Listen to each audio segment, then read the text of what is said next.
Students, आज हम लोग चैप्टर जो एंजाइम है उसका पार्ट 3 स्टार्ट कर रहे हैं। क्योंकि एंजाइम जो चैप्टर से इतना बड़ा नहीं, इसके हम लोगों ने 2 वीडियो मैंने पहले बना ली है, जिसमें हमने एंजाइम्स के टाइप्स, एंजाइम्स की जो मोड ऑफ जो प्रॉपर्टीज वो हम लोग पढ़ चुके हैं। आज हम लोग पढ़ेंगे एंजाइम। एंजाइम ये नोमेनक्लेचर ऑफ एंजाइम्स और एक पढ़ेंगे क्लासिफिकेशन ऑफ एंजाइम्स। यानी ये 2 आज हमारे टॉपिक्स होंगे और लगभग ये चैप्टर हमारा कंप्लीट हो जाएगा। इसी वीडियो के साथ मैं इस चैप्टर से रिलेटेड कुछ क्वेश्चंस भी आप लोगों को प्रोवाइड करवाऊंगा, जिनको आप लोगों को अपनी फेयर कॉपी में फेयर करना। ओके, तो लेट्स स्टार्ट टुडेस टॉपिक। तो हम लोग ये डिस्कस कर चुके हैं कि एंजाइम एक और रासायनिक पदार्थ है ये जो किसी भी रासायनिक या जैविक अभिक्रिया में कैटालिस्ट यानी उत्प्रेरक का कार्य करता है। इसके नेचर, इसकी जो बॉडी, इसकी प्रॉपर्टीज हम लोग पढ़ चुके हैं। एक एंजाइम का जो सबसे बड़ा जो गुण होता है, जो मैंने आपको बताया था, विशिष्टता जो आपको बताई थी, वही विशिष्टता यहाँ एंजाइम के नामांकन में काम आई। तो सबसे पहला जो हम लोग नोमेनक्लेचर ऑफ एंजाइम्स का जो पहला जो इसका नियम पढ़ रहे हैं वो है, सबसे पहली बात हम लोग करें सबस्ट्रेट के आधार पर, यानी बेस ऑफ सबस्ट्रेट, यानी बेसिस ऑफ सबस्ट्रेट, यानी क्रियाधारों के आधार पर, क्रियाधार के आधार पर एंजाइमों का नाम। तो सबसे बड़ी बात है कि एंजाइम एक निश्चित क्रियाधार पर, क्योंकि प्रत्येक एंजाइम का जो एपोएंजाइम पार्ट है उसमें एक एक्टिव साइट्स पाए जाते हैं। उस एक्टिव साइट्स पर अनेक सबस्ट्रेट आके जुड़ते हैं, लेकिन वो सबस्ट्रेट्स उसी एंजाइम के लिए पूरक होने चाहिए, जो बता दिया। तो जो एंजाइम जिस सबस्ट्रेट पर वर्क करता है, उसी सबस्ट्रेट के नेम यानी नाम के एंड में हम लोग एज ध्यान देंगे, एज या एर, यानी प्रोनाउंसिएशन पर डिपेंड करता है, एज या एस। सफिक्स यानी सफिक्स यानी आपका इंग्लिश का, हिंदी का आपने पढ़ा होगा प्रत्यय। यानी हम लोग क्या करेंगे कि जिस सबस्ट्रेट पर एंजाइम या जो सबस्ट्रेट एंजाइम से जाकर जुड़ता है, उसी सबस्ट्रेट के नेम के अंत में we will add as suffix, एक एज सफिक्स को हम लोग ऐड करके एंजाइम को हम लोग नोमेनक्लेचर करते हैं। एग्जांपल के रूप में आपको मैं बताना चाहूंगा, जैसे कि माल्टोज एक सबस्ट्रेट है, ये ध्यान देंगे, एक सबस्ट्रेट है। इस माल्टोज पर जो एंजाइम जो फंक्शन करेगा, जो एंजाइम एक्टिवेट करेगा, इसी माल्टोज के नेम के अंत में, हालांकि हम लोगों को इसको इंग्लिश में लेना चाहिए, जो आपको इजी सुन है, माल्टोज। ये हमारा सबस्ट्रेट है। इस सबस्ट्रेट पर जो इंड्यूस जो करेगा, उत्पन्न का कार्य करने वाला एंजाइम होगा, इसी के नेम हम लोग एज जोड़ देंगे। तो एंजाइम क्या हो जाएगा, अगर बात हम लोग करें तो माल्टेज क्या हो जाएगा, माल्टेज। उसी प्रकार अगर हम लोग बात करें, दूसरा एग्जांपल को लेते हैं, जैसे कि लैक्टोज, तो लैक्टेज। ओके, उसी प्रकार हम लोग लेते हैं सुक्रोज, तो इसके अंत में हम लोग क्या ऐड कर देंगे, सुक्रेज। तो ये जितने भी एंजाइम्स है, यानी ये एंजाइम्स है, यानी एंजाइम का नोमेनक्लेचर किसका आधार होगा, क्रियाधार के आधार पर। यानी क्रियाधार के एंड में हम लोग क्या करेंगे, एज सफिक्स को जोड़कर, यानी एज सफिक्स को ऐड करके हम लोग एंजाइम का नोमेनक्लेचर कर सकते हैं। सेकंड जो इसका प्रोसेस है वो है, या नोमेनक्लेचर का जो प्रोसेस है वो है, और ये आप लोगों ने केमिस्ट्री में पढ़ा होगा कि नोमेनक्लेचर के लिए अलग-अलग मेथड्स होते हैं। अगर रूट पद्धति है, डेरिवेटेड है, आईयूपीएसी पद्धति है। उसी प्रकार अगर हम लोग जूलॉजी बॉटनी में बात हम कर सकते हैं तो उसके लिए इंटरनेशनल है, या बाइनोमियल मेथड आपने पढ़ा होगा, ड्यूनाम पद्धति। तो वो एक अलग-अलग प्रोसेस हम लोग ऐड कर रहे हैं। तो ये एंजाइम का दूसरा जो एंजाइम का जो नाम रखने का प्रोसेस है वो है क्रिया के आधार पर, क्रिया के आधार पर, यानी द बेसिस ऑफ रिएक्शन, यानी जो केमिकल प्रोसेस है, यानी जो केमिकल रिएक्शंस है वो कौन सी है। तो जो एंजाइम जिस क्रिया में या जिस रासायनिक अभिक्रिया में उत्प्रेरक का कार्य करता है, उस क्रिया के एंड में भी हम लोग क्या लगा देंगे, एज लगाकर। ये बहुत सिंपल बात है, जैसे कि मैं बता रहा हूं आपको, जैसे अभिक्रिया है कार्बोक्सी, अगर कार्बोक्सिलेशन है यानी कार्बोक्सीकरण, हिंदी तो ये बोलते हैं और वैसे कार्बोक्सिलेशन बोलते हैं। तो कार्बोक्सीकरण क्रिया को इंड्यूस करने वाला जो एंजाइम होगा वो होगा कार्बोक्सिलेज, यानी कार्बोक्सिलेज, ASE, कार्बोक्सिलेज है। हाइड्रोजनीकरण क्रिया यानी हाइड्रोजनेशन है, तो उसमें हम लोग एच जोड़ देंगे तो हाइड्रोडेनेज एंजाइम हो जाए। तो एंजाइम का जो नाम हम लोग कर रहे हैं क्रिया के एंड में, यानी जो क्रिया है जिस क्रिया में एंजाइम का उत्पन्न का कार्य कर रहा है उसी क्रिया के एंड में हम लोग एज लगाकर उस एंजाइम का नोमेनक्लेचर करेंगे। तो पहला बेस तो क्या हो गया, सबस्ट्रेट के आधार पर। सेकंड क्या हो गया, बेसो केमिकल रिएक्शन, यानी बेसिसो केमिकल रिएक्शन क्रिया के आधार पर। तो ये विशेष आप लोग ध्यान देंगे। अब थर्ड जो प्रोसेस है वो है सब यू कैसे on the basis of substrate and mechanism, यानी यू कह सकते हिंदी हम लोग थोड़ा शॉर्ट प्रिंट ले रहे हैं, किसके आधार पर हम लोग लिखेंगे, क्रिया धार और क्रिया। यानी अब थर्ड जो प्रोसेस लोग क्या करें कि जो एंजाइम जिस क्रियाधार पर जिस क्रिया में काम कर रहा है, यानी जो एंजाइम जिस सबस्ट्रेट पर काम कर रहा है, तो सबस्ट्रेट और क्रिया दोनों के आधार पर दोनों में हम लोग क्या लगाकर एज लगाकर, जैसे कि एक एग्जांपल हम लोग यहाँ ले सकते हैं, जैसे अभिक्रिया वहां पर है, अगर हम लोग कॉमन सी बात हम लोग अभिक्रिया अगर वहां पर यूं कह सकते हैं कि ट्रांसफेरेज अभिक्रिया है, ट्रांसफेरेज यानी स्थानांतरण अभिक्रिया है, या हाइड्रोजनीकरण क्रिया हाइड्रोजनेशन अगर प्रोसेस है, और सबस्ट्रेट अगर माना जाएगा जैसे लैक्टिक अम्ल है, ग्लूटामिक अम्ल है, तो लैक्टिक अम्ल हम लोग ले सकते हैं। तो जैसे लैक्टिक अम्ल पर यानी माना जाएगा लैक्टिक एसिड तो सबस्ट्रेट हो गया, और क्रिया है हाइड्रो यू कैसे हाइड्रोजनेशन, यानी हाइड्रोजेनेशन जेनेसिस भी कह सकते हैं, हाइड्रोजनेशन प्रोसेस है। तो हम लोग इस एंजाइम का जो नाम होगा वो क्या नाम हो जाएगा, लैक्टिक हाइड्रोडेनेज, यानी एंजाइम का नाम क्रियाधार और क्रिया के आधार पर लैक्टिक हाइड्रोडेनेज एंजाइम उसका नाम हो जाएगा। तो ये थर्ड प्रोसेस क्या हो गया, the basis of the you कह सकते हैं basis of the substrate and reactions chemical reaction. Fourth जो इसका फोर्थ जो प्रोसेस हो सकता है वो है sir the basis of resource, यानी जो एंजाइम जिस रिसोर्स से यानी जिस सोर्स से प्राप्त हुआ है, बेसिस ऑफ रिसोर्स यानी जिससे हमें प्राप्त हुआ है उसी के आधार पर, जैसे कि पपीता यानी पपाया से प्राप्त होने वाला एंजाइम है पेपेइन। क्या नाम हो गया, पेपेइन। इसके नाम के अंत में किसी प्रकार का कोई सफिक्स एज नहीं आ रहा, तो ये जरूरी कि सभी एंजाइम के नाम के एंड में एज ही हो, तो इसका जो नाम हो किसका नाम हो गया, सोर्स रिसोर्स के आधार पर। उसी प्रकार से यूं कह सकते हैं सबटिलस, यानी सबटिलस एक बैक्टीरिया, वैसे सबटिल बैक्टीरिया उस बैक्टीरिया से यानी बैसिलस सबटिलस जो बैक्टीरिया उस बैक्टीरिया प्राप्त होने वाला एंजाइम है सबटिलीन ये लो।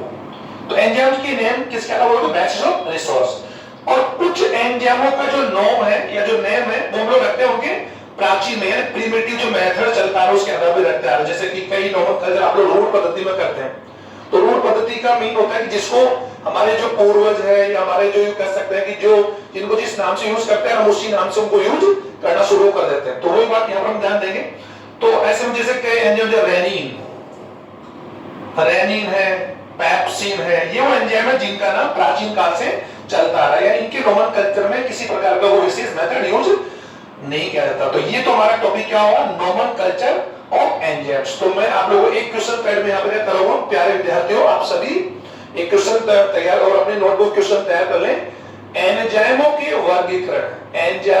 वर्गीकरण के नियमों का अध्ययन कीजिए। ये आज का एक क्वेश्चन हो गया, यानी एंजाइमों का वर्गीकरण के जो नियम है, ये what are the main law of the nomenclature of enzymes, या you can write a main law of या rules of nomenclature of enzymes. तो आप उसमें तीन चार जो प्रोसीजर बताया वो आप लोग लिखकर उसको एक्सप्लेन कर पाएंगे। अब हमारा जो नेक्स्ट जो टॉपिक है आज के वीडियो में हमने उसको ऐड किया है वो है सर क्लासिफिकेशन ऑफ एंजाइम्स, यानी एंजाइमों का वर्गीकरण।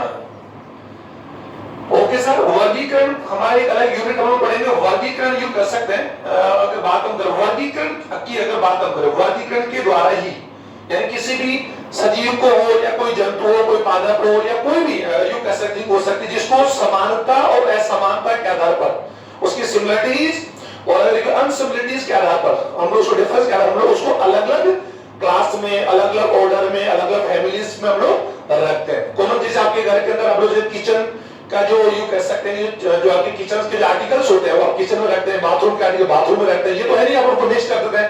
तो क्लासिफिकेशन तो हम लोग हर कार्य का या हर वस्तु का करते आ रहे हैं। तो एंजाइम्स का क्लासिफिकेशन जो है एक उसके लिए बताऊंगा कि 1944 के अंदर इंटरनेशनल यूनियन ऑफ बायोकेमिस्ट्री यानी अंतरराष्ट्रीय जैव रसायन संघ इंटरनेशनल यूनियन ऑफ बायोकेमिस्ट्री का जब गठन हुआ तो उन्होंने एंजाइमों का वर्गीकरण करने के लिए बेसिकली उन्होंने कहा कि सभी एंजाइमों को जितने एंजाइम उनको उन्होंने 6 क्लास यानी 6 वर्गों में विभाजित किया। तो मैं बता दूं वर्ग का तात्पर्य 6 वर्ग, क्योंकि प्रत्येक वर्ग के अंदर यूं कैसे सब क्लास यानी कई सब क्लास हुई एक, और इस सब क्लास के अंदर भी सब क्लास यानी सब में भी क्या हुई सब क्लास यानी 6 मेन रूप से बात करते हैं क्लासिफिकेशन में उन्होंने एंजाइमों को 6 क्लास में डिवाइड किया। और उसके बाद में प्रत्येक जो क्लास जो एंजाइम्स का जो क्लास था उसमें कई सब क्लासेस जो सब क्लास में फिर सब क्लास हुई हुए। ओके, तो एंजाइम कमीशन यानी कैसे एंजाइम कमीशन ने एंजाइमों को वर्गीकरण के लिए 6 क्लास यानी 6 क्लास में उनको डिवाइड किया। और यूं कैसे हुआ हमने पहले ऑलरेडी ब्लैक बोर्ड पर आपको लिख रखा है। पहले एंजाइमों का वर्गीकरण या पहला एंजाइमों का जो क्लास है, देखो यहां पर मैंने बताया कि क्लास, और क्लास में क्या होता है एक group of many enzymes, a group of many enzymes we can say a class, हम उसको वर्ग कह सकते हैं। तो यहाँ पर आप देखेंगे सभी एंजाइम वर्ग के एंड में EAS ऐसे प्लूरल वर्ड का मीन क्या है, क्योंकि अगर ये एस नहीं होता तो ये केवल एक एंजाइम होता, तो it is not a single enzyme, these all are group of the many enzymes. तो एस सबके एंड में लगा हुआ, एस तो एक पर्टिकुलर एंजाइम के एंड में लगाते हैं, ASE ये तो उसका सफिक्स हम लोग लगाते हैं, लेकिन यहाँ पर एंजाइम को वर्गीकरण के अंत में ASES लगा हुआ है। तो पहला जो एंजाइम वर्ग अगर बात हम करें, पहला एंजाइमों का जो वर्ग है वो ध्यान दें ऑक्सीडो रिडक्टेज। सीधा मतलब ये एंजाइम ऐसा वह एंजाइम, मैं इसको इधर भी ले सकते हैं आप लोग समझ लेंगे, एंजाइम का वह वर्ग जो किसी प्रकार से या किसी रासायनिक अभिक्रिया में ऑक्सीकरण और अपचयन यानी ये ऑक्सीकरण और अपचयन जो प्रोसेस है उन दोनों क्रियाओं में उत्प्रेरण का कार्य करता है। यानी कॉमन से इसीलिए हम कह सकते हैं ऑक्सीडेशन एंड रिडक्शन।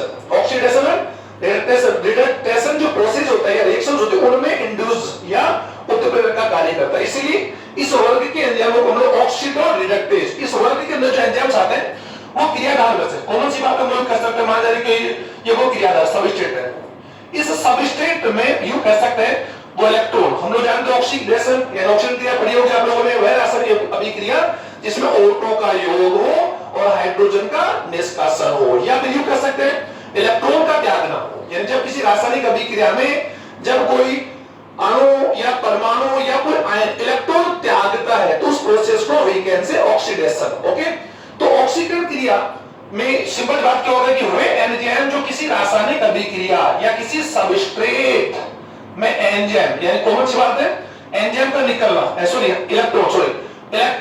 इलेक्ट्रॉन का या फिर हाइड्रोजन का, इलेक्ट्रॉन या हाइड्रोजन का निकलना यानी सीधी यूं कह सकते हैं निकला नहीं कि क्रिया को प्रोसेस करें, यानी ऑक्सीकरण और अपचयन। अपचयन का तात्पर्य उसको उल्टा हो जाएगा, इलेक्ट्रॉन का ग्रहण करना और इलेक्ट्रॉन और हाइड्रोजन का निकलना और या फिर उनका जोड़ने की क्रिया का उत्पन्न का कार्य करता है। यानी सिंपल सा मैं इसके ऊपर रिपीट कर दूं, वे एंजाइम या यूं कह सकते हैं एंजाइमों का एक वर्ग जो ऑक्सीकरण और अपचयन दोनों ही क्रियाओं में किसका कार्य करता है, उत्प्रेरण का कार्य करता है। कुल मिलाकर कह सकते हैं कि ये एंजाइम जो क्लास है और आपने पढ़ा होगा रेडॉक्स प्रोसेस या रेडॉक्स रिएक्शंस, जो रेडॉक्स अभिक्रिया होती है उन अभिक्रियाओं में ये उत्पन्न का कार्य करेगा। तो इसका एग्जांपल के लिए हम लोग नाम ले सकते हैं जैसे कि साइटोक्रोम, सॉरी मैं इंग्लिश में लिखूं जैसे साइटोक्रोम ऑक्सीडेज, उसी प्रकार अगर यूं कह सकते हैं जैसे रिडक्टेज, तो ये एंजाइम्स कौन सी कैटेगरी में आ गए, ऑक्सीडो रिडक्टेज। ओके, सेकंड एंजाइमों का जो क्लास है वो है ट्रांसफेरेज। अगर आप देख पा रहे हैं स्थानांतरण, सीधा सा मतलब है वे यूं कह सकते हैं एक group of enzymes which are induced, यानी कह सकते हैं which are induced a transformation या transformation any radical and group from one substrate to another substrate। यानी सीधी सी बात है कि इस वर्ग के जो एंजाइम्स होंगे वो एक क्रियाधार से यानी ध्यान दें एक सबस्ट्रेट से दूसरे सबस्ट्रेट पर, एक सबस्ट्रेट से दूसरे सबस्ट्रेट, जैसे मान एक सबस्ट्रेट है AH2, ध्यान दीजिए, और एक सबस्ट्रेट B, और सॉरी इसके लिए मैं बता दूं कि ये जो एंजाइम से एक हर वर्ग यानी निश्चित अगर कॉमनली बात, एक निश्चित समूह को या निश्चित रेडिकल जो है उसको ट्रांसफर करते हैं केवल हाइड्रोजन को छोड़कर, हाइड्रोजन को छोड़कर। और ये जिस समूह का इस्तेमाल कर सकते हैं वो क्या हो सकता है, मेथिल समूह हो सकता है, अमीनो समूह हो सकता है यानी कार्बोक्सिल समूह हो सकता है, मेथिल समूह हो सकता है, अमीनो समूह हो सकता है। इन समूह यानी इन समूह का इस्तेमाल करेंगे। फास्फेट समूह हो सकता है, फास्फेट हो सकता है, लेकिन हाइड्रोजन आयन को छोड़कर किसी भी अन्य आयन को या फिर उसके रेडिकल को एक स्थान से दूसरे सबस्ट्रेट स्थानांतरण करते हैं। तो यहाँ पर एग्जांपल्स के रूप में हमने ले लिया, जैसे कि हम लोग एक सिंपल बात है कि अगर कोई एंजाइम अमीनो अम्ल का स्थान करेगा, अमीनो अम्ल का स्थानांतरण करेगा, तो उसका नाम क्या हो जाएगा, उस एंजाइम का नाम रख देंगे ट्रांस अमीनेज, ट्रांस अमीनेज। अगर वो फास्फेट का करता है तो उसका नाम क्या हो जाएगा, ट्रांस फास्फेटेज, फास्फेटेज। तो एंजाइम के नाम का यूं कह सकते, जो एंजाइम जिस क्रिया का या एंजाइम जिस मूलक का स्थान करेगा उसी मूलक के बेस पर हम उस एंजाइम का नोमेनक्लेचर कर पाएंगे। तो ये ट्रांस अमीनेज और ट्रांस फास्फेटेज जो एंजाइम्स है वो इस कैटेगरी में आ गए। ट्रांस अगर बात है ट्रांसफेरेजेज, ट्रांसफेरेजेज, तो ये आप समझ गए होंगे। अपेक्षा है कि आप लोग इसको समझ रहे हैं। ये एंजाइम केवल हाइड्रोजन समूह को यानी हाइड्रोजन समूह को के अलावा NH2, ये आप लोग ये अभी क्रिया में लिख रहा हूं, जैसे यहाँ पर एक क्रियाधार है, एक मैंने यहाँ पर एक समूह दिखा है, मैंने NH2 समूह, अमीनो समूह दिखा है। इस क्रियाधार में ये अमीनो समूह का अगर स्थान पर B क्रियाधार पर कर दे तो इस में जो हमारा जो प्रोडक्ट बनेगा वो क्या बनेगा, A+B NH2। तो यहाँ पर एंजाइम होगा क्या होगा, ट्रांस अमीनेज, ट्रांस अमीनेज, क्योंकि यहाँ पर अमीनो अम्ल का या अमीनो समूह का क्या हो रहा है, स्थानांतरण किया जा रहा है। तो नेक्स्ट हमारा जो एंजाइमों का जो वर्ग है, एंजाइमों जो क्लास है वो है हाइड्रोलेज, हाइड्रोलेजेज, या हाइड्रोलेज भी कह सकते हैं, हाइड्रोलेजेज भी कह सकते हैं। अब सर ये इस वर्ग की जो एंजाइम्स होंगे वो क्या करें, किसी भी क्रियाधार में, मैं आपको एक्सप्लेन करके समझा दूं, यानी ये किसी वे उत्प्रेरक जो किसी रासायनिक अभिक्रिया में क्रियाधार में जल के अणु का, यानी ये इस वर्ग के एंजाइम जो क्या होंगे, जल के अणु का यानी जल का ऐड या जल को रिमूव करके, जल का योग और जल का योग कह सकते हैं मुक्त करके भी, यानी जल को जोड़कर या जल को निकालने वाली क्रियाओं को प्रेरित करते हैं। यानी वे एंजाइम जो किसी रासायनिक अभिक्रिया में जल के अणु का योग और जल के अणु को यूं कैसे मुक्त करने या जल के अणु को निकालने वाली क्रियाओं को उत्प्रेरित का कार्य करते हैं, ये हाइड्रोलेज एंजाइम, हाइड्रोलेजेज एंजाइम या वर्ग के एंजाइम होंगे। इसमें एग्जांपल हम लोग ले सकते हैं इस वर्ग की जो एंजाइम्स होंगे, जैसे कि उदाहरण हम लोग कर सकते हैं कि जैसे माल्टेज है या सुक्रेज है, ये एंजाइम की बात हम कर सकते हैं। जैसे कि अगर मैं आपको यहाँ एग्जांपल लिख बता, माल्ट यानी माल्टोज, ये हम जानते हैं डाइसैकेराइड है। इस माल्टोज में अगर कौन सी बात है, जल के अणु का ऐड हो, जल के अणु का ऐड हो तो माल्टोज अपने मोनोमर्स में डिवाइड हो जाएंगे, मोनोमर्स में क्या डिकंपोज हो जाएगा, ये हम लोग जानते हैं डाइसैकेराइड हमने पढ़ा होगा। तो यूं कह सकते हैं इस जटिल यौगिक में जल के अणु का योग, तो इस वर्ग के एंजाइम क्या होंगे, जटिल यौगिक में या एक जटिल यौगिक में जल के अणु का ऐड करके उस जटिल यौगिक को उसके अवयवों में या छोटे अणु में तोड़ने का कार्य करते हैं। या तो एक तो प्रोसेस होता है यानी एक जटिल यानी बड़े अणु को छोटे अणु, तो इससे छोटे अणु क्या होंगे, हम जानते हैं दोनों ही ग्लूकोज होंगे, glucose plus glucose. Okay sir, क्योंकि माल्टोज का अगर फार्मूला हम लिखते हैं तो C, अगर हम लोग कैसे माल्टोज का C12 है, F20 और ये माल्टोज का फार्मूला होता है, आपने देखा होगा। इसमें दो अणु यूं कैसे ग्लूकोज के, यानी दोनों ही किसके, ग्लूकोज, ग्लूकोज और ग्लूकोज। तो यहाँ पे क्या हो, एक जटिल अणु का जो एंजाइम यहाँ पर अपने उस एंजाइम का नाम क्या होगा, माल्टेज, अभी हमने पढ़ा था। तो माल्टेज यहाँ पर बात हम कर सकते, सॉरी माल्टेज जो एंजाइम होगा कौन सा एंजाइम होगा, हाइड्रोलेजेज। माल्टोज कौन सा एंजाइम होगा, हाइड्रोलेज। उसी प्रकार से ये हो सकता है कि जटिल अणु की जगह छोटे अणु में, किसमें, छोटे अणुओं में, छोटे अणु की बात हम करें, छोटे अणुओं में जल के अणु का जल के अणु का निष्कासन हो, किस क्या हो, अगर इसी प्रोसेस में आगे बढ़ता हूं, ग्लूकोज के दो अणुओं को जोड़ा जाए और उसके दौरान जल का निष्कासन हो तो डेफिनेटली वापस कौन सा फॉर्मूला हो जाएगा, माल्टोज का।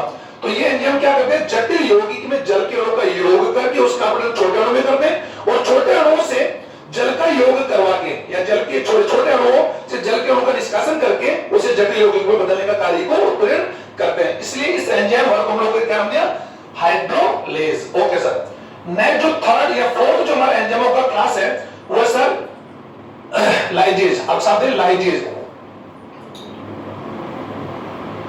लाइजेज, ध्यान दें लाइजेज। अब लाइजेज जो एंजाइम है, लाइजेजेस भी कैसे, लाइजेज जो एंजाइम है ये भी अपघटन डीकंपोज प्रोसेस को एक्टिव करेंगे या उत्प्रेरक करेंगे। लेकिन इसमें क्या होता है, इस एंजाइम या इस वर्ग के जो एंजाइम होंगे और किसी भी क्रियाधार में जल के अणु का अपघटन किए बिना, जल के अणु के अपघटन किए बिना किसी जटिल यौगिक को सरल में तोड़ने का काम करेंगे। बहुत मैं सिंपल समझा दूं, हाइड्रोलाइसिस एंजाइम जो समूह के एंजाइम्स हैं वो भी एक्चुअल में कौन सी क्रिया को उपयोग करते हैं, अपघटन, जल के अणु का योग या जल के अणु के निष्कासन की क्रिया को उपयोग करते हैं। और जो लाइजेज एंजाइम है ये भी अपघटन ही क्रिया को उपयोग करता है, लेकिन इसमें वो जटिल यौगिक में जल के अणु का योग या जल के अणु के बिना जल के अणु के योग और जल के अणु के वियोग के बिना ही उसका सरल में अपघटन करते हैं। एंजाइम का हम लोग नाम लेते थे कैसे, एल्डोइड, एल्डोइड एंजाइम। ये एंजाइम क्या करता है कि अगर मैं एंजाइम का नाम लेके अगर यहां पर मैं समझाऊं आपको, जैसे फ्रक्टोज 1,6 डाइफॉस्फेट, फ्रक्टोज 1 या यूं भी कह सकते हैं 1,6 फ्रक्टोज, 1,6 फ्रक्टोज डाइफॉस्फेट, ये हमारा अगर यौगिक है। इस एल्डोइड एंजाइम द्वारा ये एक्चुअल किसमें टूट जाएगा, पीजीएल, पीजीएल फास्फोग्लिसराइड है, 3 कार्बन है, एक और 2 3 फास्फोग्लिसराइड है और दूसरा उड़ जाएगा डीएचआईपी यानी डाइहाइड्रोक्सी एसिडोफॉस्फेट, ये भी 3 कार्बन वाला, ये भी 3 कार्बन, तो यानी ये जटिल यौगिक को सरल अणु में तोड़ने वाला जो एंजाइम यहां पर है वो कौन सा एंजाइम हो गया, लाइजेज वर्ग का। लाइजेज तो नहीं होगा, लाइजेज जो समूह के एंजाइम जो जैसे एल्डोइड, कौन सा एंजाइम, एल्डोइड। ओके सर, तो ये एंजाइमों की मैंने आप लोगों को एग्जांपल समझाए।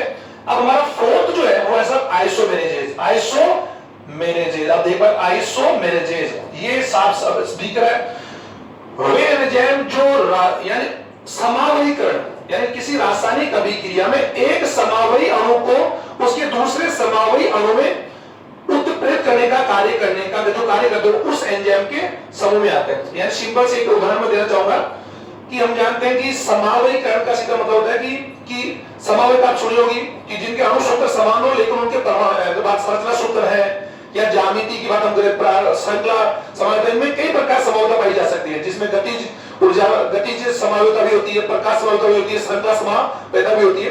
तो यूं कह सकते हो वे एंजाइम जो किसी एक क्रियाधार के अणुओं में या आंतरिक संरचना में परिवर्तन करके उसके दूसरे समावयी में बदलने की क्रिया को उत्प्रेरण का कार्य करते हैं, उससे हम लोग उस वर्ग के एंजाइम क्या होंगे, आइसोमेरेजेज। या यूं कह सकते हैं सिंपल सी बात है, आइसोमेराइजेशन प्रोसेस को जो इंड्यूस का जो काम करते हैं उसी एंजाइम को हम लोग आइसोमेरेजेज बोलते हैं। अब यहां पर एक एग्जांपल मैंने लिख रखा है फास्फोहेक्सो आइसोमेरेजेज। अगर बात हम करते हैं ये एंजाइम क्या करते हैं, एक सिंपल सी बात है, फास्फोहेक्सो कर सकते हैं ग्लूकोज को, यानी अगर मैं आपको लिखूं कोई सिंपल से तो यहां पर मैं बोलूं कि ग्लूकोज 6 फॉस्फेट हमारे पास एक सबस्ट्रेट है, इसको अगर जो एंजाइम कन्वर्ट कर देगा वो उसको कन्वर्ट कर देगा, यूं कह सकते हैं अगर बात फ्रक्टोज 6 फॉस्फेट। तो हम जानते हैं ग्लूकोज और फ्रक्टोज दोनों एक दूसरे के समावयी है, तो ग्लूकोज 6 फॉस्फेट को ग्लूकोज 6 फॉस्फेट को फ्रक्टोज 6 फॉस्फेट में चेंज करने वाला जो एंजाइम होगा कौन सा होगा, आइसोमेरेजेज वर्ग का होगा। जैसे एंजाइम मैंने यहां लिख रखा है फास्फोहेक्सा, मैं इसको यहां भी लिख सकता हूं चाहे तो ये लो एक बार, तो इस क्रिया को या इसको इसमें चेंज करने वाला एंजाइम कौन सा होगा, फास्फोहेक्सो आइसोमेरेज, फास्फोहेक्सो आइसोमेरेज। हेक्सा क्यों बोला जाता है, क्योंकि दोनों ही जो आप लोगों को जो कार्ब्स है दोनों ही कैसे शुगर से वो दोनों कौन से 6 कार्बन वाले, और 6 कार्बन का हम लोग हेक्सा का प्रयोग करते हैं।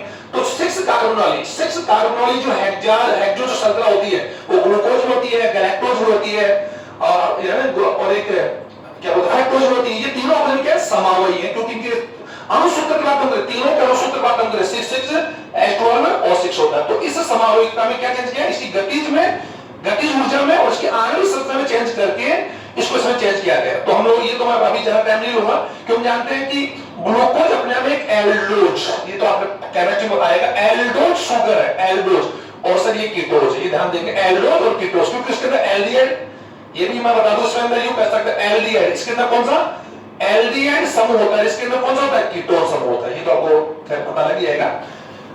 लास्ट जो हमारा एंजाइम है सर वो है, अगर बात हम लाइगेजेज, ये तो सर क्या बात है लाइजेज था, लाइजेज, लाइजेज या लाइजेज भी है, और ये अगर बात हम करें ये सर लाइगेजेज, लाइगे, लाइगेजेज, लाई, ओके सर दोनों थोड़ा डिफरेंट आप ध्यान दें। ये अपघटन क्रिया को प्रोसेस होता है लेकिन बिना जल के अणु के निष्कासन के, नहीं जल के अपघटन के बिना किसी जटिल यौगिक को सरल तोड़ता है, ये सर लाइगेजेज, सिंपल सी बात है।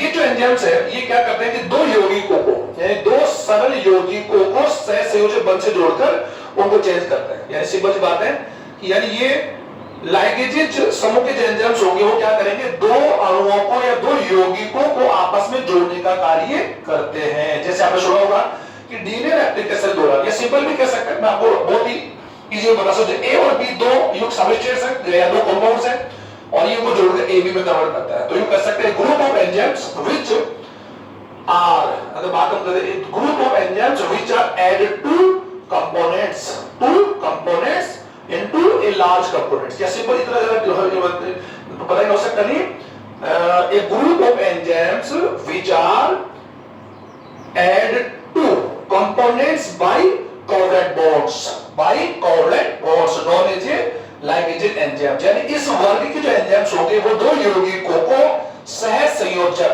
कोवलेंट बॉन्ड्स के माध्यम से क्या करते हैं, जोड़ते हैं। ओके, तो इस प्रकार से एंजाइमों का मैंने आप लोगों को वर्गीकरण करके बता दिया, सभी एंजाइमों की परिभाषाएं डेफिनेशंस मैंने आपको बता दी है जो आप समझ गए होंगे। इनकी डेफिनेशंस अगर हम लोग यूं कह सकते हैं ऑक्सीडेशन या इसकी परिभाषा मैं आपको बता भी चुका हूं, इन सभी को आप लोग पोज करके या कंपोज करके एक बार आप देख लेंगे।